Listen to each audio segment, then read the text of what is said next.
పాకిస్తాన్ దేశపు మొట్టమొదట క్రైస్తవ మిషనరీ మరియు హతసాక్షిగా మార్చబడిన ఎస్తేర్ జాన్ గూర్చి మనము తెలుసుకుందాం. ఈమె 14 అక్టోబర్ 1929 ఒక ముస్లిం కుటుంబంలో జన్మించింది. బాల్యమంతా క్రైస్తవ పాఠశాలలో చదివేటప్పుడు క్రీస్తు ప్రేమను ఆమె ఆకర్షించింది.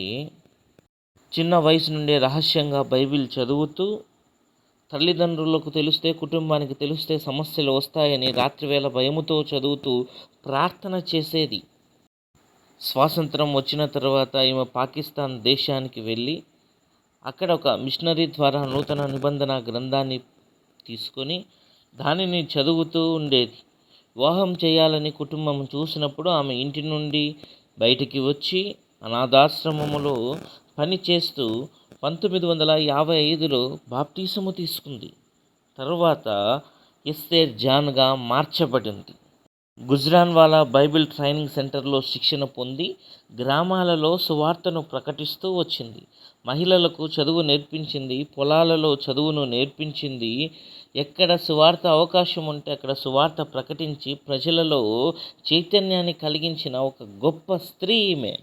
ఈమె ప్రత్యేకంగా మహిళలపైన దృష్టి పెట్టి విద్య మరియు సువార్తను వారికి అందించింది. స్థానికులతో కలిసి స్థానిక జీవితం గడిపింది. దేశమంతా సైకిల్ మీద ప్రయాణం చేసి క్రీస్తు సువార్తను ప్రకటించిన ఒక గొప్ప స్త్రీ ఈమె. మంచి పోరాటం పోరాడింది. అయితే 1960 ఫిబ్రవరి 2వ తేదీ తన రూమ్లోనే ఆమె హతసాక్షిగా హత్య చేయబడింది. విశ్వాసము కోసం ప్రాణత్యాగము చేసిన ఒక గొప్ప మహిళా మూర్తి ఈమె. అయితే 1988వ సంవత్సరంలో లండన్లోని వెస్ట్ మినిస్ట్రీస్ అబే వారు 20వ శతాబ్దపు క్రైస్తవ హతసాక్షులలో ఒకరిగా ఈమె యొక్క విగ్రహాన్ని ఏర్పాటు చేసి ఈమె చేసిన సేవ పరిచర్య జీవితాన్ని ప్రపంచమంతటా వ్యాప్తి జరిగించారు. కంటెంట్ నచ్చితే ఛానల్ని లైక్ చేయండి, షేర్ చేయండి, సబ్స్క్రైబ్ చేయండి. Praise the lord. Thank you.